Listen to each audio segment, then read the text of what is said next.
Eu vou fazer referência aqui a um artigo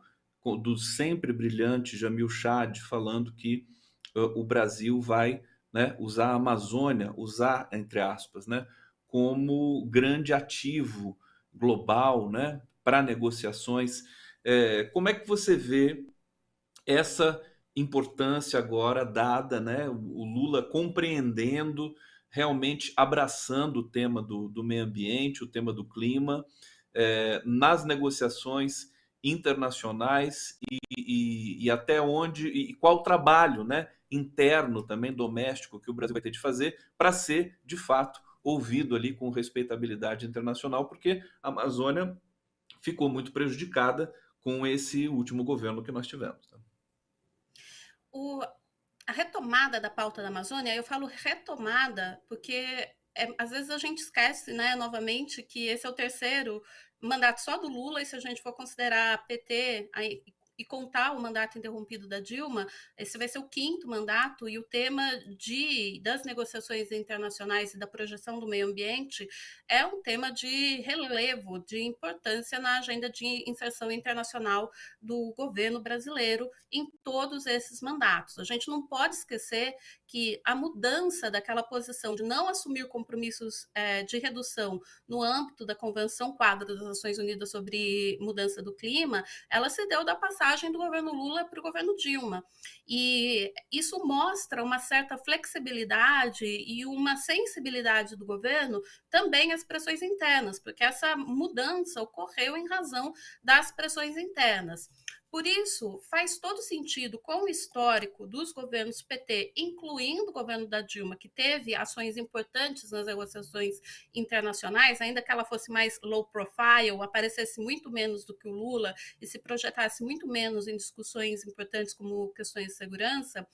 a gente vê essa continuidade como quase como uma linha que faz sentido com todo o seu histórico. O que eu receio e que eu estou interessada em ver é como que o governo Lula vai dialogar com as iniciativas que já estão ocorrendo, que já haviam se iniciado durante o governo Temer e durante o governo Bolsonaro. E a gente não pode esquecer que a Amazônia não é brasileira. Às vezes a gente esquece, no nosso discurso, a gente sempre fala que a Amazônia é brasileira, mas a Amazônia ela não conhece fronteiras, ela abrange uma série de países.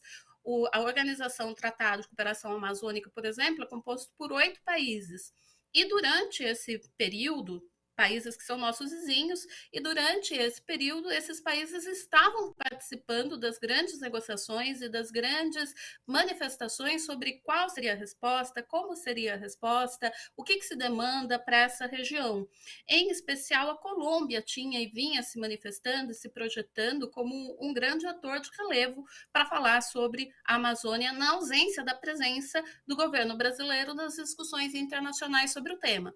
Então, de um lado, eu estou curiosa para ver como que o governo brasileiro vai dialogar com essas iniciativas que iniciaram, que continuaram, independentemente da organização do Tratado de Cooperação Amazônica, com as iniciativas da sociedade civil de todos esses países. A gente tem, na região amazônica, a organização do Fórum Social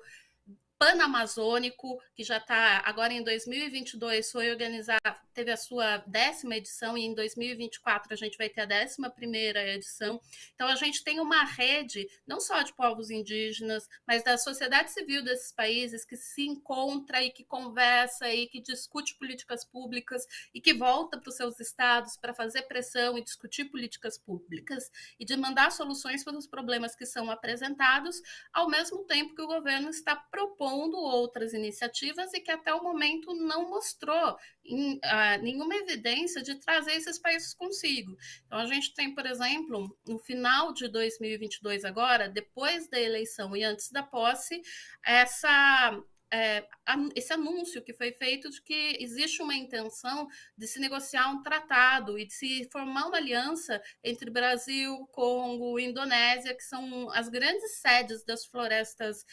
tropicais úmidas que a gente tem no mundo. Eles estão numa mesma faixa no planeta, e esses 3 países têm grandes recursos, grandes florestas úmidas tropicais.